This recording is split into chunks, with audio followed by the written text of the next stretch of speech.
Hi everybody and welcome back to another Maestro Game production, and as you can see from the amazing view out the door behind me, we are in beautiful Switzerland. We are here for our training camp, but unfortunately we have come to the end of said training camp.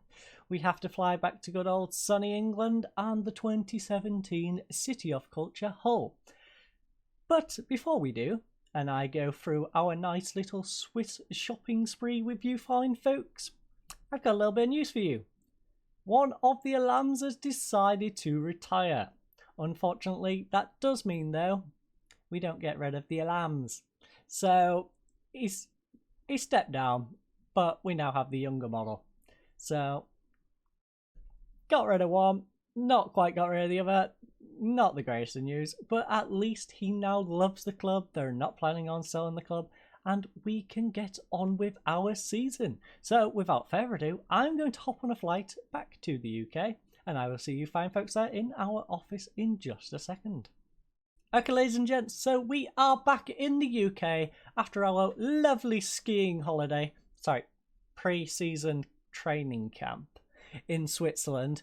Don't tell the boards I took the lads on a skiing holiday. But it is time to do a little catch up on our acquisitions, and for the eagle-eyed of you, we're not looking at players straight away because the very eagle-eyed of you will have noticed a particular name in our staff acquisitions, and that name of course is Dirt Kite. He's a very rounded coach, but we all know him from his playing career. So his history is as follows. Before coaching for us, which he is doing till 2025 on £2,000 a week, he was at Feyenoord as their under-19s manager. Prior to that, he was playing for Feyenoord, Fenerbahce, Liverpool, Feyenoord, Utrecht and Quick Boys. Now, if we have a little look at his history, we know he's been rather prolific as a player, so hopefully he can be as prolific as one of our coaching staff, or at least make our players as prolific as he once was. Now we shall go back and let's look at the transfers that you fine folks definitely wanted to see, and that is the player acquisitions. So we have plenty of players going out on loan. We let this young man go to Millwall. We don't really need him. He wasn't the greatest prospect. I just let his contract run out. I thought, we don't need him, just scrape the barrel clean. Let's just get a bit of the deadwood out. So, one freebie going out, everyone else is loaned out. These are all developing youngsters who are worth keeping, notably Brandon Fleming, Manion, McLaughlin's decent, McKenna is definitely one for the future. But our players in. So, Daniel Mensola, he is going to be sat on our bench. He's going to be our backup goalkeeper. I can't remember if I gave you a good old overview of this young man, but he has 0 caps, 0 goals. Of course, he's a goalkeeper. No youth caps. So even if he had caps, he wouldn't have a goal, or very unlikely, at least. His current ability is 2.5 star, potential of 4. He's a sweeper keeper, and he is from Germany, valued at 2.5 million. We got him on a free transfer from Cologne. So that is our first player. We then have Rihanna, Brewster and James Garner. They are both coming back in on loans. I didn't expect to get these guys back, but of course Rihanna is developing nicely. He's 4 star, potentially 4, possibly 5. Garner, again, nice cheap wage, 3.5 star, 4, possibly 5. Capped at under 20 level, but not capped at full national level yet. Brewster, he was 3 under 21 caps, 2 under 21 goals. So he is scoring nicely at international level. We have also brought in a goalkeeper. So our starting goalkeeper this year is going to be Marcus Bettinelli, at least for the start of the season. He is a 3.5 star keeper, and he has potential to only be 3.5 star. Valued at 7 million with 1 under 21 cap. This young gentleman came in at 4.7 million, so nice little bit of business. Brought him in for much cheaper than he is worth, and he comes from Fulham, of all places, the team we beat in the Championship playoff final. He had a 6.93 rating, so solid rating. 1 player of the match, 12 clean sheets. Unfortunately, he did concede 31 in 28 games, but I'm guessing some games he just conceded a lot. Considering he had those 12 clean sheets, he must have had a few games where he conceded like 4 or 5. But hopefully he can be a bit more consistent for us.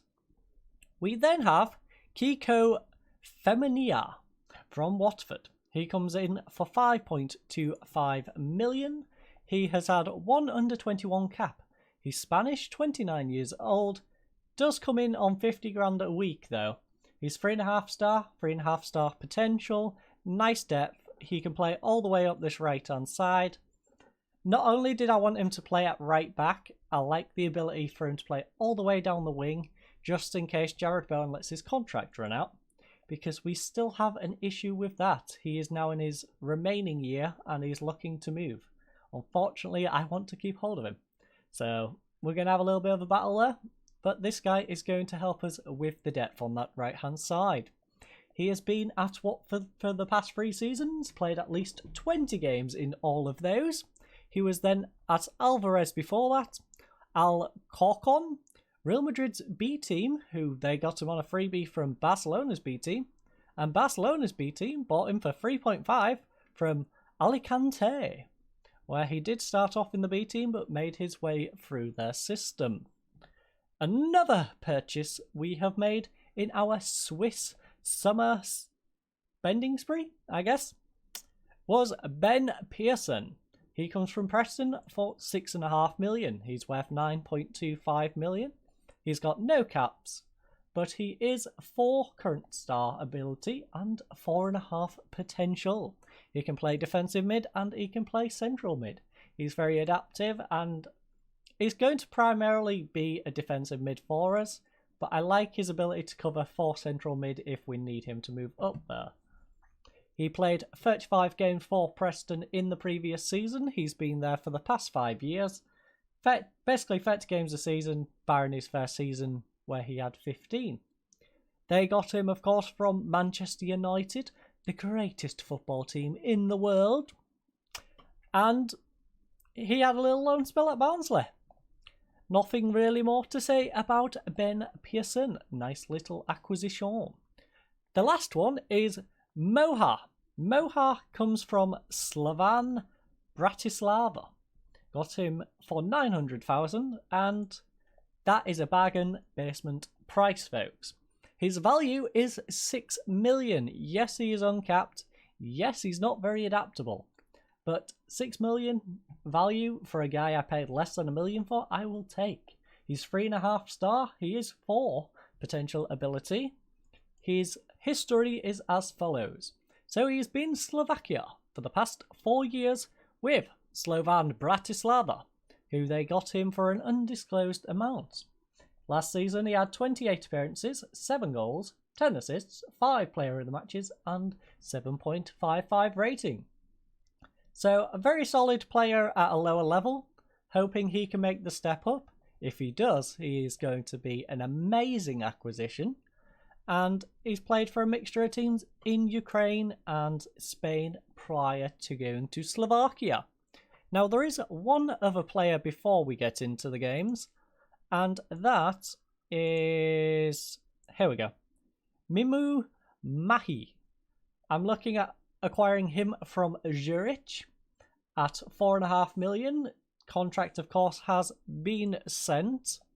Really just waiting on this one to come through at the moment. He is scouted to be 3.5, possibly 4. 3.5, possibly 5 for potential. Currently operating at a Premier League level. His overall places him just behind Jared Bowen as a left wing. On the right wing, just behind Jared Bowen again, of course. And as a striker, just behind Rihanna Brewster. Much better than Nicholas Bentnar. Now, I wanted to hire this guy for a couple of reasons. Again, he allows a bit more cover on that right-hand side, so we can keep our right back playing right back if Jared Bowen decides to bugger off.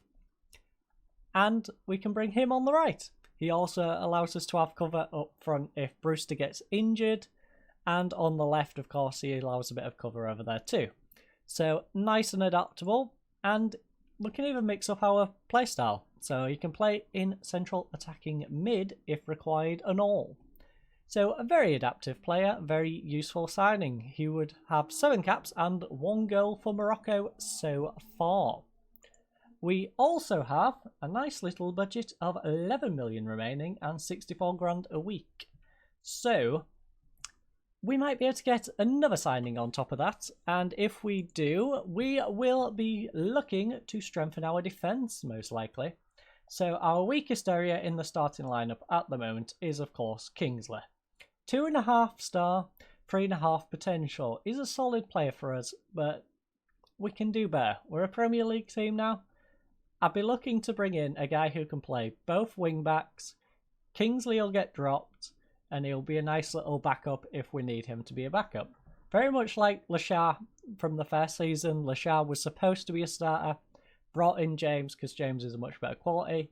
We'll do a similar sort of thing with Kingsley if we can find a left back who can also play on the right in the due course. So our bench will be going into the season will be Mensola, Lashar, Hoban, Stewart, Henriksen, Below and Bentner. That will be our 7-man bench. I'll be looking to bring the new guy in for Bentner.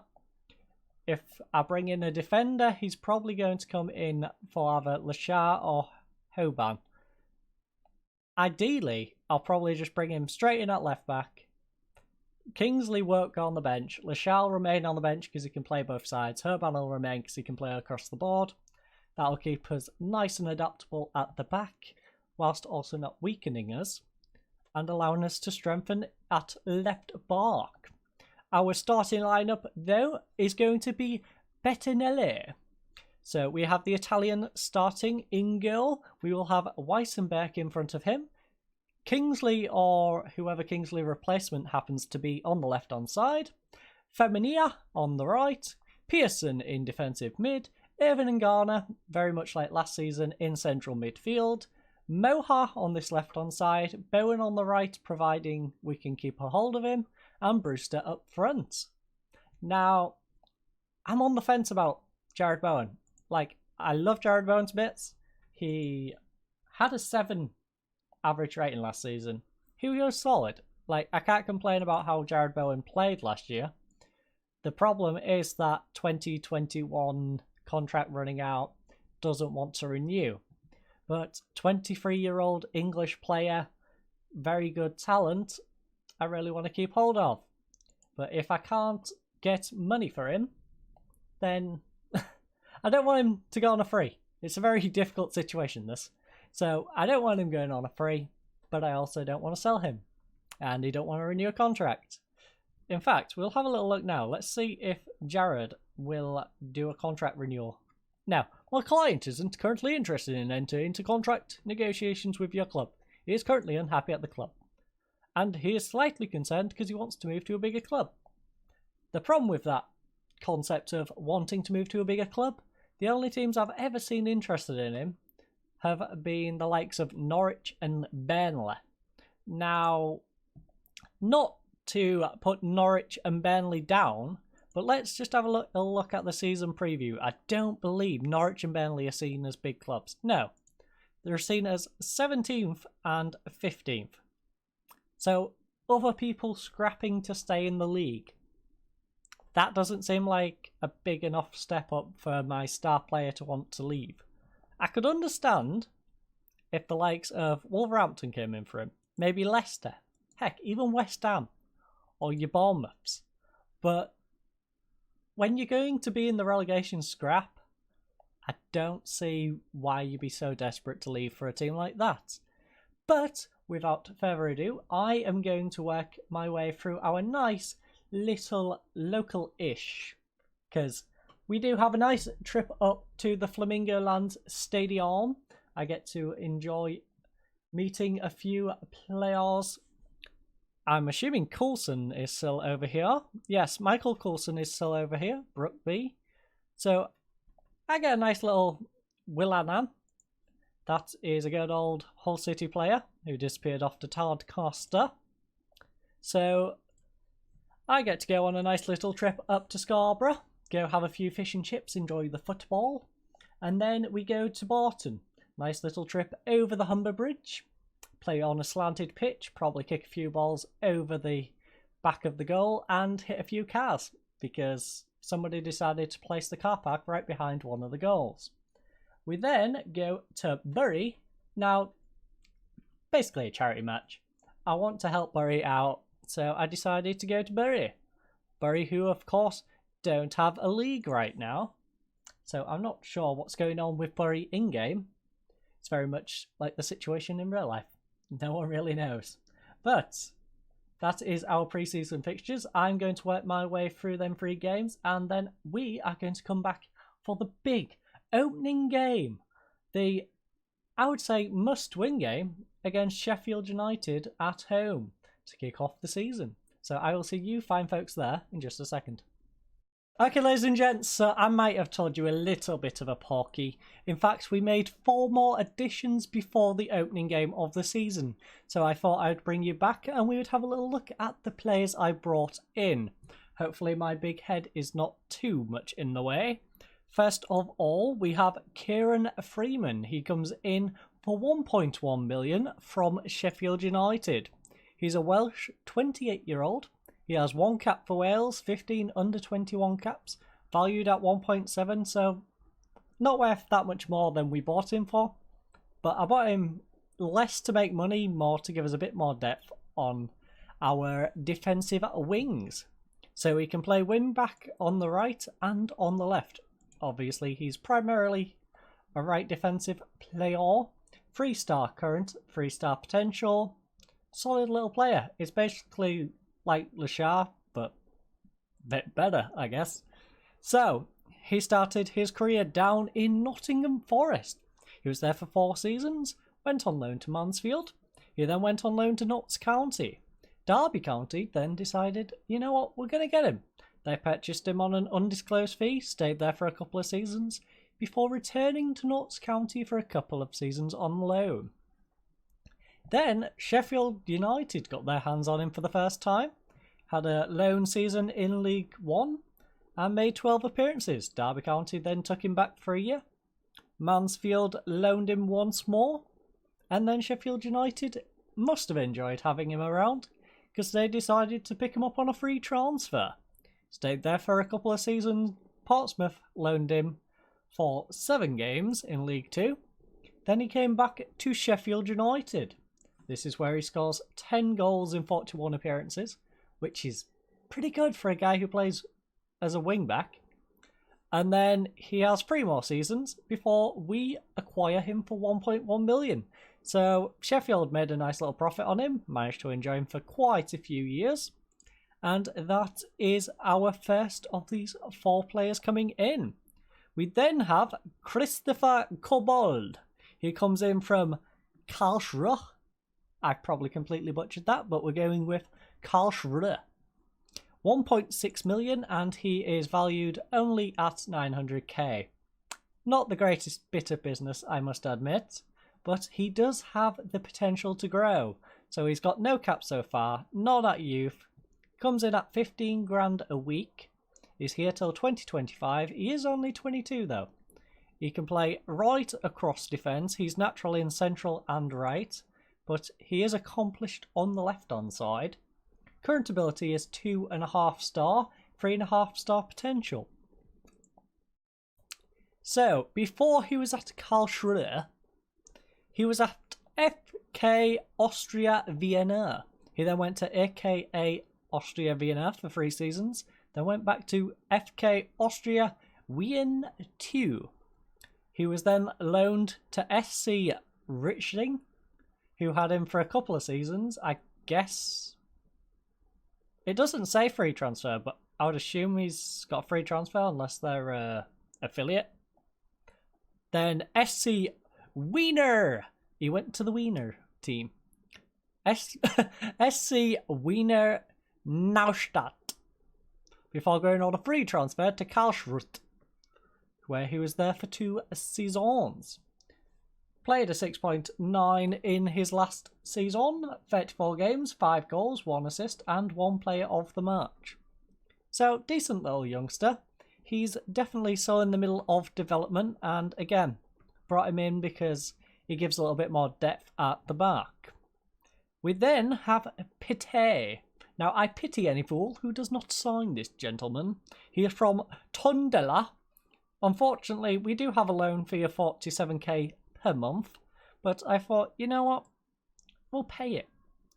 He gives us depth not only as a left back, but a left mid and as a central attacking mid. So, wide variety of playing spots for this gentleman. Unfortunately, no caps, but he is only 25 years old, on 2k a week, and, importantly, we have an agreement to get him for 5 million if we enjoy having him around. So, not a bad little addition. 2.5 star, 3.5 star potential. Not bad at all. He has basically played for a bunch of clubs I've never heard of. Been in Portugal his whole life, so he's at Beira Mar for 3 years.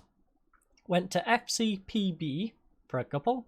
Then went to Tondela, where he's been there for the past 5 seasons. Before, of course, coming to us. Then, our final addition for today was Torles Knoll. He comes from FC Nuremberg, little bit cheaper than Peter. He comes in at 250k per month. He is a striker. He's German, 22 years old. Unfortunately, he has no caps as well.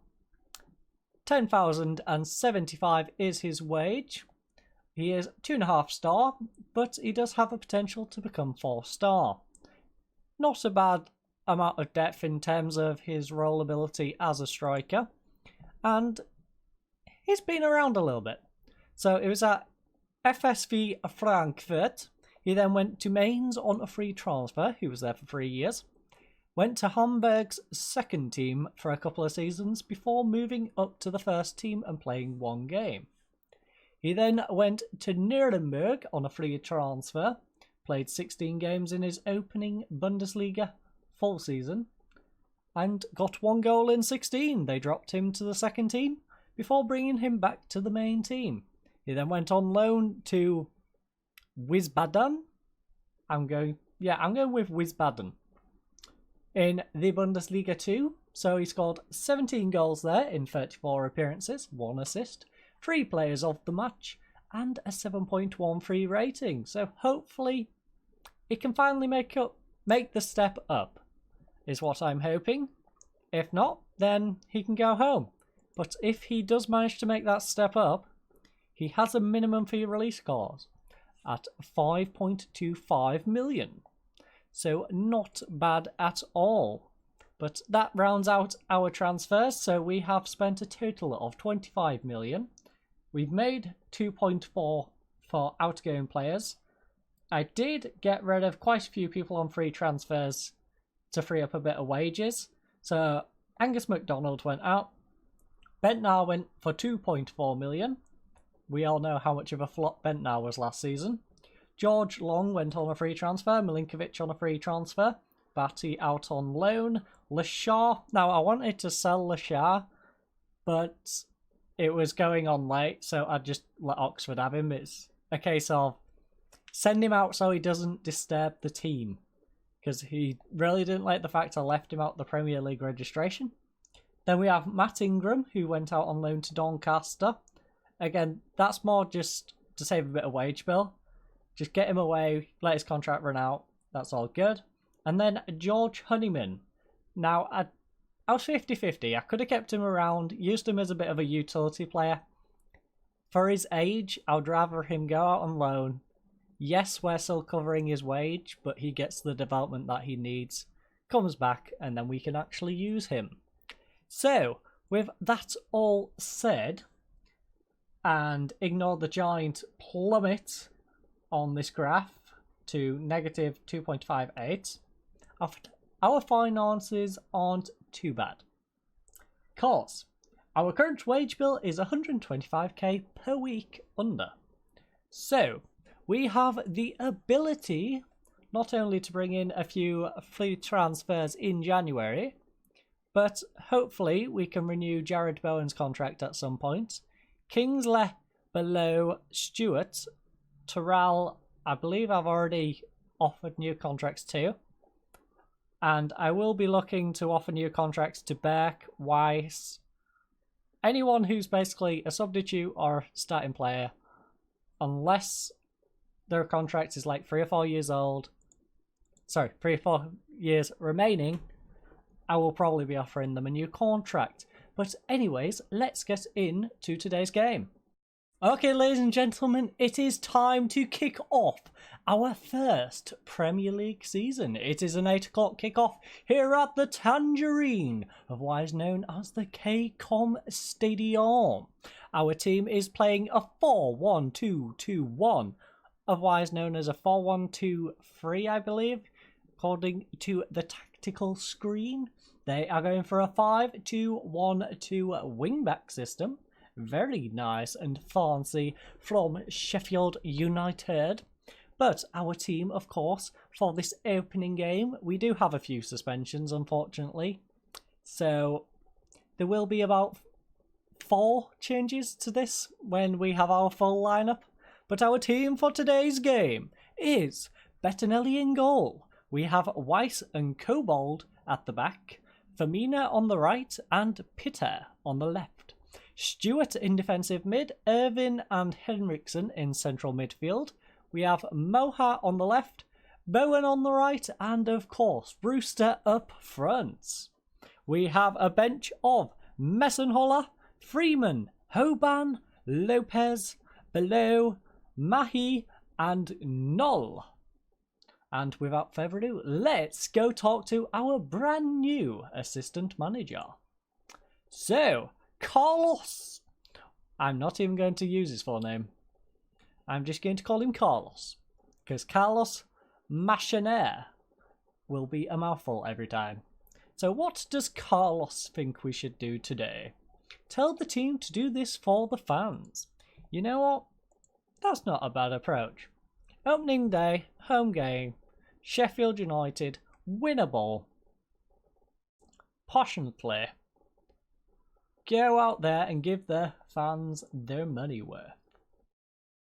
How useful is Peter's versatility when it comes to team selection? Is he the sort of player you can always find a place for? Well, he is very adaptable. So yes, he's a bit like a Swiss Army knife. He's got a bit of everything, and as far as I'm concerned, is a must start. He makes us stronger. I won't hesitate to use him wherever required if it helps us win. That's more like it. He's not a definite starter, I'll give him that. He is very versatile though. Is Marcus Bettinelli fit enough to last the full duration of this game? Well, I wouldn't be playing him if I didn't trust that he could go the full game. I've been told he's fit enough to play and he seems alright. I am pretty confident. That seems reasonable. The absence of Reece Burke is sure to be felt. How hard will it be without his services? Well, it'd be ideal to have both my centre-backs, but you play with what you got available. So, obviously I'd rather have him available, but I believe in the team selection today. And we shall kick off our first game. Of course, we are the last team to play. All of these teams have played, so Norwich got beat 3-0 by Burnley. Oh, sorry, 3-1, because they have 4-4. So, of course, with a 3-goal difference and 4-4, they must have won 3-1. Yes, 4-1 even. Maths. Difficult. Especially on no sleep. And we are off to a great start, folks. Jackson Irvin is the first goal scorer of our campaign, assisted by Peter. Now, I'm going to admit a mistake here. I completely forgot to update my kick takers. So, the fact that Peter was on free kicks and delivered such a beautiful cross into Irvin was not my doing. It was potluck. But it was definitely good, and I'm going to praise the lads for it. So we have De Weiss on the ball. Plays it back. Bettinelli, nice kick up to Bowen. Unfortunately is intercepted by Baba. Baba brings it down to Norwood. Norwood plays it through to Edda. Nice save by Bettinelli. Now I apologise if I'm a little lethargic in this segment of the video. I'm recording it after being up all night watching the politics come in. So I'm a little... Oh. Oh. No halftime team talk. Yes, I'm a little sleepy. I've just come back from work. And yes. But we have Kobold on the ball. Plays it through to Bowen. Bowen plays it back to Kobold. Kobold holds the ball up. Plays it all the way back to Bettinelli. Please do not mess this up. Please do not. De Weiss. De Weiss, don't dilly-dally on the ball. Oh, please, no. Stop passing it back to the goalkeeper. Oh, Kiko. What time is it? Kiko? No, Kiko, no, Kiko, no. Please don't do that ever again. You're going to give me a heart attack. O'Connell plays it out wide to Baba. Oh, nice. Oh, seriously? That looks alright, Mike. Mikey, think about it. No, Kiko, no, Kiko, no. Why do you do this to me, Kiko? It's not Kiko time anymore. So, let's get Freeman on. Because after all, he is a free man. So, Freeman is coming on. You know what? It's the 55th minute anyway. So, let's get Brewster off because he's not doing his job. And Mahi is going to come on for Moha. Mahi can be an inside forward. Jarrad, you know what? Mahi, go out on the right. What do you want to do over here? You can be a winger. Yes, supportive winger. Then we shall have Bowen be a supportive winger. And that is our change for now. Nice little triple substitution. Hopefully it gets us the victory. Demand more. Everyone is focused. That is good. Everyone focus up. With our nice balanced approach to this game. They have a corner. Hernandez whips one in. Oof. Luckily it flies over the top. What is today's attendance, by the way? For an opening game, this is looking rather packed. Which is good, because we was only filling half the stadium last year. Pitter. Come on, Pitter. Plays one across to Henriksen. Nice tackle, Henriksen. Unfortunately, Irvin loses it. Baldock. Baldock has got straight past our defence. This is not good. Please make a nice save. Nice save, Bettinelli. Come on, Pitter, get it away. Oh. They've got it straight back. Fleck. Fleck plays it out wide to Baldock. Baldock on this right-hand side. Nice one, Jared. You handsome gentleman, Jared. I'm glad I managed to keep a hold of you, at least for now. Unfortunately, you're probably going to leave on a free transfer in January. Fleck. Fleck plays it to Norwood. Someone dispossess Norwood, please. Please win the ball back. Baldock. Oh, please, no. Oh, thank you. Baldock is offside. Thank the Lord. Thank you, Jeebus. And that is it for today's game, folks. Again, I apologise for being a little sleepy, skipping on that team talk and even missing the mid-game review. But that hopefully won't happen again. Hopefully I won't be tired from watching politics all night. But the full-time review here in the opening game of the season is Hull City 1, Sheffield United 0. Jackson Irvin with the only goal on the 24th minute. We had 6 shots, they had 14. We had 1 on target and it was a goal. They had 10. We had 9 fouls, they had 15. We had 2 yellow cards, they had 3. We had 60% possession, they had 40% possession. So we controlled the game, we just didn't do anything with the possession, unfortunately. So we was kind of lucky to get away with a victory, I believe, in this game. But our best performer was Pite. He got 1 assist and an 8 rating from that lovely free kick. Pablo Hernandez was their best performer with 11.8 kilometers covered and a 7 rating as a result. Struggling to perform was Jared Bowen on a 6.5 and George Baldock on a 6.5. He had a 7% crossing completion ratio. We had plenty of debuts. Weiss made his 175th career appearance for us. Pite was a debut. Stewart, 100th career appearance, etc, etc. So let's see what Carlos wants. I can't think of anything particular that needs addressing. You know what? Let's calmly... Well done, lads. Good win. Nice way to start the season. But we are going to quickly go and have a look at here. So Freeman gets 1 over on Sheffield United. Feminina banned for 1 match. And... don't appeal. We're not going to appeal that. Put it on form in narrow hole win. Kiko accepts his fine because that was set out in the conditions on the code of conduct. So he should accept his fine. We are then going to have a quick little look at our fixture list and determine where we shall be going in the next video. So, I think what I will do, because I kind of want the mystery game, and we do have 2 big televised games here, and I'd rather not play 4 in a row. What I'll do is Tottenham and the Carabao Cup game, and then the video following the next video will probably be Liverpool versus Leeds. Liverpool versus Leeds? No, Liverpool and Leeds. So, I hope you enjoyed today's video. I hope you all have a lovely night, and goodbye.